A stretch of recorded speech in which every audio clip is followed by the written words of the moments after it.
चार दियों की कहानी। रात का समय था। चारों ओर घनघोर अंधेरा छाया हुआ था। केवल एक ही कमरे में प्रकाश दिखाई दे रहा था। वहां चार दिए जल रहे थे। एकांत देखकर चारों आपस में बातचीत करने लगे। पहला दिया बोला, मैं शांति हूँ। जब मैं इस संसार को देखता हूँ तो बहुत कष्ट होता है। चारों ओर हिंसा, अराजकता, मारपीट और लूटपाट का बोलबाला है। ऐसे में यहाँ रहना बहुत मुश्किल हो गया है। अब मैं यहाँ और नहीं रह सकता। इतना कहकर वह दिया बुझ गया। यह देखकर दूसरा दिया भी अपने मन की बात कहने लगा कि मैं विश्वास हूँ। मैं भी इस दुनिया को देखता हूँ तो बहुत दुख होता है। मुझे लगता है कि बेईमानी, धोखा, झूठ, फरेब आज मेरा वजूद खत्म करते जा रहे हैं।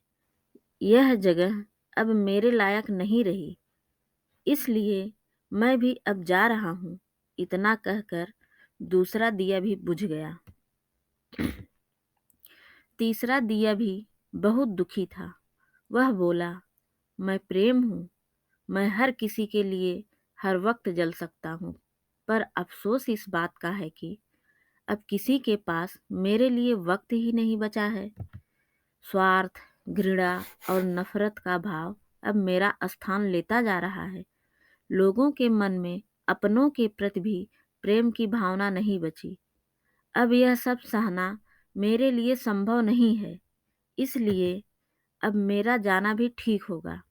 यह कहकर तीसरा दिया भी बुझ गया। तीसरा दिया बुझा ही था कि कमरे में एक बालक ने प्रवेश किया। दियों को बुझा हुआ देखकर वह बहुत परेशान और दुखी हो गया।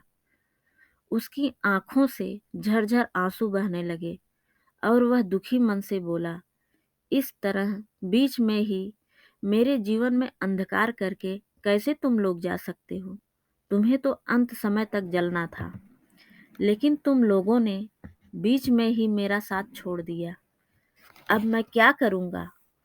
बालक की कष्ट भरी आवाज़ सुनकर चौथा दिया बोला, मैं आशा हूँ और मैं तुम्हारे साथ हूँ। जब तक मैं जल रहा हूँ, तुम मेरी ज्योति से दूसरे दिए को भी जला सकते हो। चौथे दिए की बात सुनकर बालक का हौसला बढ़ गया और उसके अंदर एक नई चेतना का संचार हो गया और उसने आशा के साथ शांति, विश्वास और प्रेम को फिर से प्रकाशित कर लिया। इस कहानी से हमें यह शिक्षा मिलती है कि हमें आशा का साथ कभी नहीं छोड़ना चाहिए, क्योंकि जीवन में समय सदा एक सा नहीं रहता। कभी अंधकार है तो कभी प्रकाश।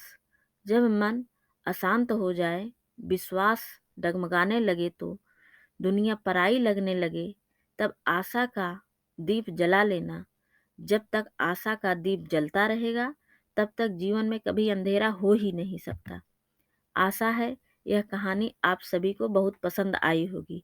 पसंद आई हो तो चैनल को लाइक, सब्सक्राइब और कमेंट करना न भूलें। धन्यवाद।